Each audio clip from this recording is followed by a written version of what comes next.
Olá, estudantes da segunda série. Vamos falar um pouquinho sobre o sistema agropecuário brasileiro. Vamos entender alguns elementos que fazem parte dos nossos objetivos na aula. Entre eles, conhecer alguns produtos agropecuários brasileiros e dimensionar a característica e o avanço, melhor dizendo, do agronegócio em termos mundiais para o cenário brasileiro. Para isso, obviamente, remete a vários questionamentos. Dentre os questionamentos que vocês podem estar se fazendo, é você saber que a pecuária não é só quando eu falar de gado, não é só quando eu falo de bovino. Outros questionamentos que vocês podem estar se fazendo. Quais são os produtos agropecuários ou pecuários que o Brasil exporta? Então, qual é este trânsito? Como é que funciona essa temática toda?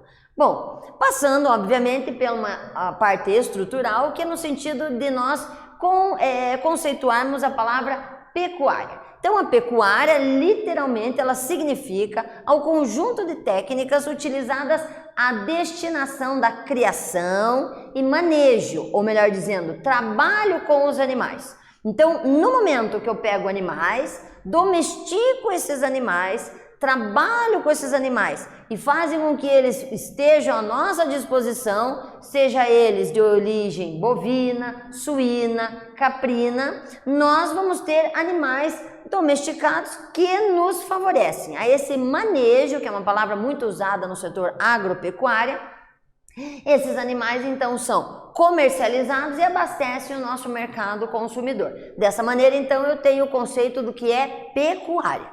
Nisso, logicamente, vamos destacar alguns elementos, alguns exemplos desse setor pecuário. Nós vamos ter a chamada pecuária de corte, é onde eu tenho literalmente animais que são criados para o abate, são criados para o destino de abastecimento de carne. Temos a pecuária leiteira, onde nós temos animais criados e cuidados para o destino de produção e abastecimento de leite.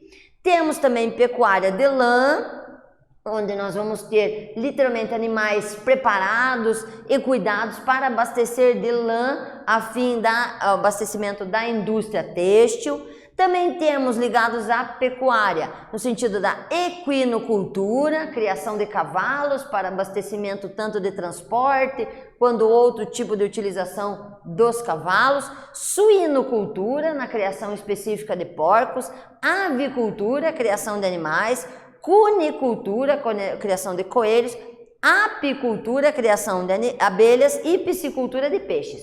Tudo isso faz parte do ramo maior chamado pecuária. Então não dá para a gente identificar apenas como a utilização e o manejo do gado, literalmente bovino, e sim ao manejo de qualquer outro animal em detrimento de uma estruturação prévia necessária.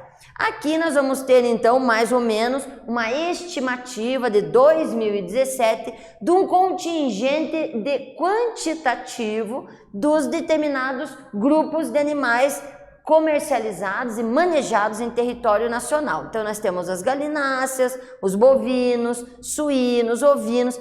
Claro que a mais densa, a mais forte utilização, claro que são os bovinos, mas os outros expressivamente também refletem na utilização da nossa indústria e, logicamente, os seus derivados, então o leite, ovos, tanto de galinha quanto de codorna, mel de abelha, lã, entre outros também elementos que se diferenciam no quesito, por exemplo, casulos de bicho da seda, também é outro exemplo de atividade pecuária também diversificada.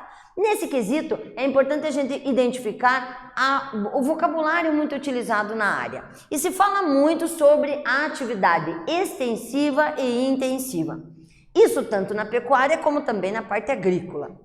Toda vez que a gente dimensionar algo que seja intensivo, é literalmente ligado a um procedimento, ao manejo, ao trabalho de maneira expressiva, ou seja, muitos procedimentos tecnológicos, muito cuidado, muito desenvolvimento tecnológico. Um deles que a gente pode destacar é a inseminação artificial, para potencializar a quantidade de filhotes. E, logicamente, tudo com objetivo comum, produtividade.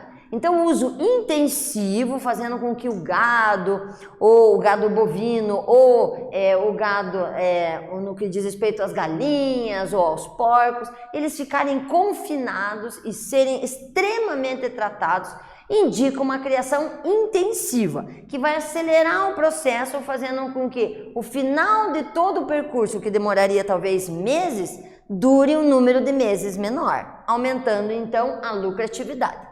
Aqui também dimensionada a criação extensiva. O que é a criação extensiva? É aquela que obedece padrões mais ligados ao meio natural. Então, literalmente, é o gado solto no pasto, comendo o pasto e não ração somente.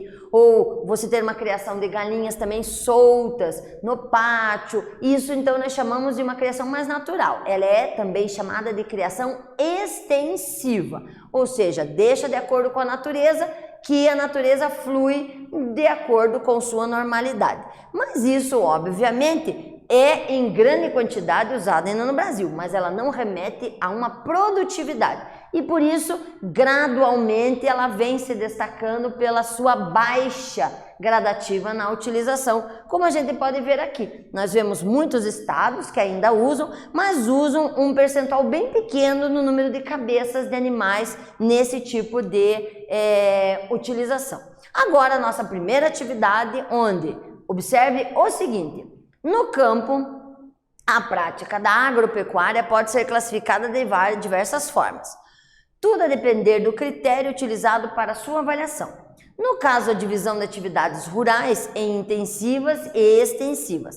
A classificação é realizada com base na intensidade da produção.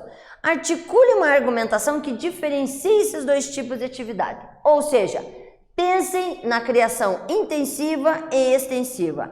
Conceitue as duas e articule uma defesa de qual você usaria e por que usaria. Voltamos já já.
Então, alunos, vejam que o que vou colocar a vocês é uma sugestão de resposta. Não há uma resposta específica. O que existe, sim, é a necessidade de uma argumentação. Então, aqui, logicamente, a primeira coisa a diferenciar é o conceito específico da palavra. Então, quando nos referimos à agricultura ou agropecuária intensiva, é aquela que remete muitos produtos químicos, muito cuidado, uma especificidade no manejo, uma especificidade no trato. Já a criação extensiva, ela denota mais ligada à natureza, ao percurso natural e principalmente ao tempo natural de cada trato. Isso, logicamente, nas duas situações vão remeter animais para a sua produtividade. O que difere basicamente as duas é que enquanto na intensiva eu tenho mais rapidez, na extensiva talvez eu tenha uma demora mais acentuada. E isso vai imputar no qual metodologia escolher. Claro que a metodologia intensiva, ela pode ser agregada com sua intensidade de uso no que diz respeito a agrotóxicos, pesticidas, herbicidas, hormônios, e isso pode refletir em dano, mas é toda uma questão de escolha que se faz, principalmente para o mercado que se quer atingir, se é um mercado de grande volume ou não. Então a utilização dos dois é distribuída no planeta. O que vai diferenciar a sua utilização e principalmente a sua força é para qual fim se destina.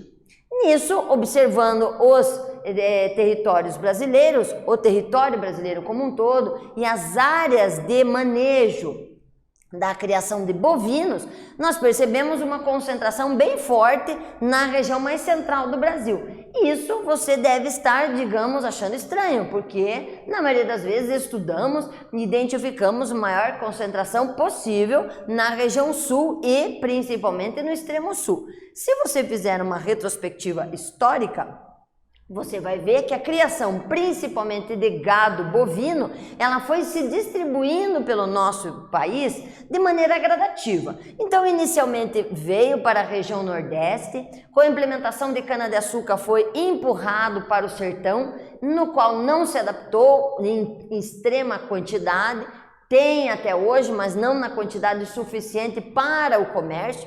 Então se buscou atividades mais a nível da região sudeste, mas com a chegada do café também foram impulsionadas para o interior e depois para a região sul, que com a diversificação agrícola também impulsionou o gado para outras regiões. Como a ocupação da região centro-oeste e norte foi posterior, gradualmente acompanhou essa trajetória também a produção do gado. E por isso que a gente vê tão concentrada hoje na região centro-oeste e norte. Aqui, outros elementos, aqui nós temos um chamado infográfico. O infográfico é quando você tem uma quantidade bem grande de informações e que nos fazem refletir sobre isso. Neste infográfico, a gente literalmente se pergunta, aparece ali, para onde vai toda essa carne? Então, nós exportamos muita carne. Para onde estamos exportando? Nós exportamos para Hong Kong, para a China, para os Estados Unidos, enfim. Em volume, nós temos vários países mostrando a aceitabilidade do nosso produto. Então, essa quantidade de países para você decorar, é para você ter essa noção de que o nosso produto, da forma como ele é produzido e da forma como ele é cortado e trabalhado, ele é muito bem aceito em outros lugares e não são poucos, são vários. Bem como, obviamente, nós temos que observar o volume. Esse volume, mostrado neste infográfico aqui, também é interessante observarmos. Observamos aqui a quantidade de gado distribuído no nosso território, a quantidade de espaço ocupado, bem grande. Depois, quantas cabeças são abatidas por ano, também um volume bem expressivo. E por último, logicamente, o que isso reflete em termos de produtividade. Ou seja, o gado, principalmente bovino, é articulador de maneira muito plena em território nacional. As outras utilizações pecuárias vamos destacar a partir de agora. No sentido da apicultura, nós vamos ter uma quantidade bem grande e um foco bem expressivo no sentido da produção para corte, ou seja, produção principalmente industrial, vinculando indústria e campo, onde você tem muitos produtores que se vinculam a empresas maiores e literalmente produzem em larga escala esse tipo de animal. E esse animal, logicamente, estabelece um contrato de médio a longo prazo e também vai fazer com que haja essa entrega do animal. Então, o que acontece? Eu tenho uma chácara, ou uma fazenda, ou um sítio, me vinculo a uma empresa, faço um contrato e a um determinado período chega um caminhão dessa determinada empresa e todo o meu lote de animais daquele período, com aquela data específica, vai para esta fábrica. Nessa fábrica, então, é abatido e depois dá o destino para a exportação ou mesmo para o mercado interno. Ou seja, nós percebemos então um vínculo que sustenta não só a mão de obra, mas também instalações de muitas empresas que fazem essa associação. Vejam que interessante essa dimensão aqui, que é um mapa de 2021, mostrando literalmente como expressivamente o nosso estado se destaca na criação da carne de frango. Então percebemos que em termos gerais há um destaque bem volumoso e nesse quesito, logicamente, também é o maior exportador de carne de frango. Esta é uma reportagem no qual vocês podem destacar, que nós buscamos no CREA, tem este título, se vocês quiserem buscar ela na íntegra, na internet busquem, onde fala lá, Paraná é líder no Brasil da produção de carne de frango, e aqui se mostra toda a influência da sistematização tecnológica, dessa influência das indústrias, desta troca de informações que existem para a indústria que vai gerar o frango de corte. E este frango vai abastecer muitos países. E aqui dimensiona a diversidade de países que compram nossa carne de frango. Arábia Saudita, Emirados Árabes, Kuwait, Iêmen, Omã e Rússia. Para vocês terem uma noção tanto de países do Oriente Médio quanto do extremo asiático. Dessa situação de compra do extremo asiático, destaca-se as carnes halal. As carnes halal são literalmente animais que são abatidos conforme a legislação islâmica. Então, dentro da religião islâmica, existe uma metodologia de abate. Quando você abate um animal dentro de uma metodologia, literalmente existe uma motivação. A motivação qual é? A intensa comercialização.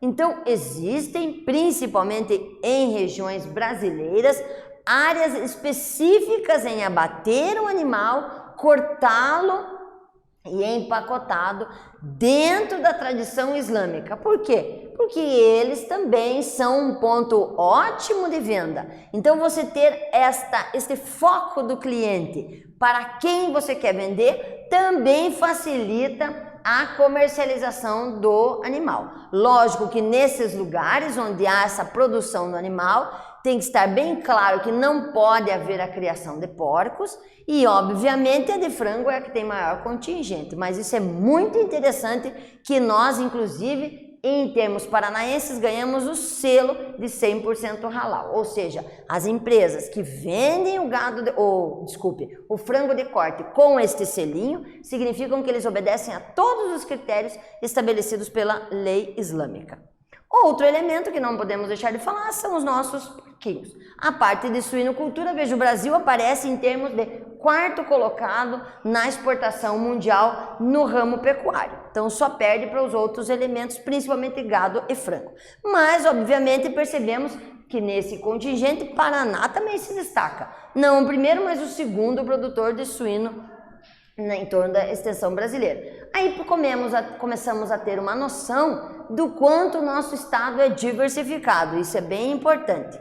Outro elemento também destacado são os caprinos e ovinos. Veja que no Brasil, 90% dos rebanhos caprinos e 60% estão assentados na região Nordeste.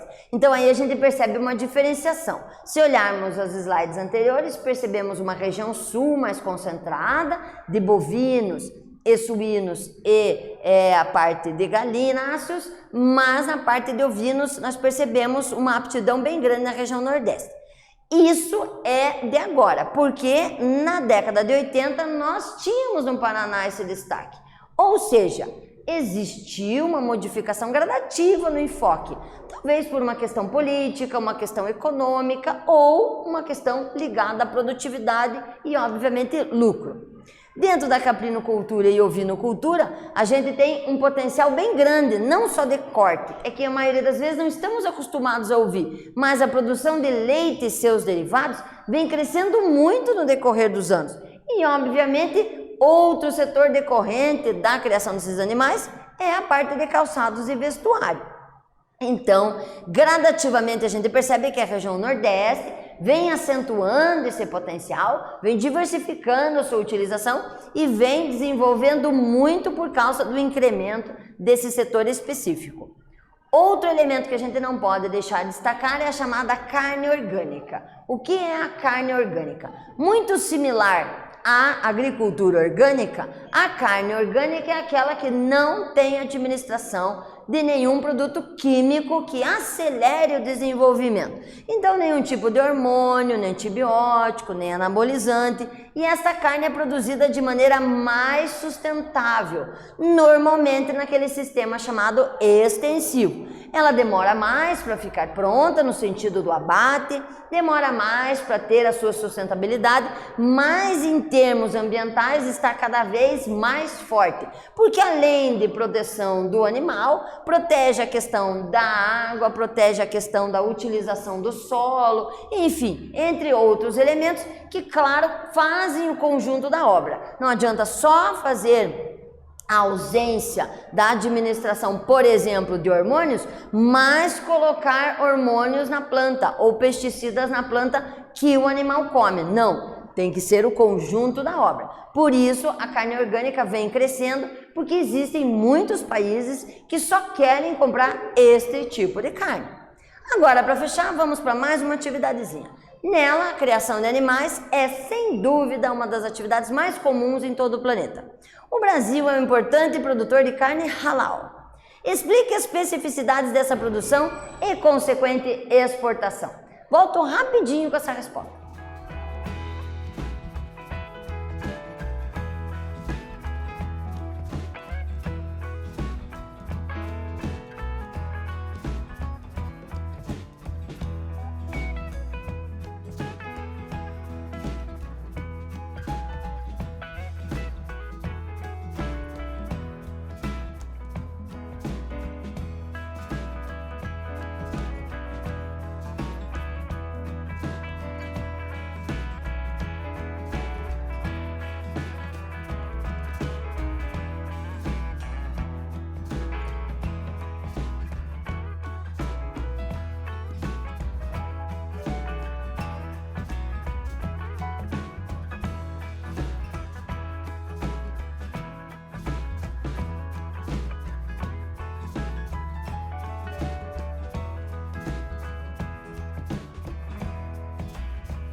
Então, é apenas uma sugestão de resposta, mas obviamente vocês devem ter observado na explicação que a carne halal, ela é uma carne adequada, sistemática de toda a utilização da cultura islâmica, dimensionada pela religiosidade. Então aqui nós temos algumas características que mostram essa especificidade. Por exemplo, o corpo deve ser degolado voltado para a Meca, a faca também tem que ser afiada para garantir uma morte instantânea, não pode ter sofrimento. Antes de cada abate, você tem que pedir autorização para o animal para abater. Então são elementos que, alguns quesitos para vocês entenderem que ganhar aquele selinho halal não é uma coisa fácil. Você tem que ter toda uma estrutura de entorno que propicie a essa observação característica. Espero que vocês tenham dimensionado, então, os elementos que formam a pecuária em termos nacionais e identifiquem como ela é diversificada em termos territoriais brasileiros. Até um próximo encontro.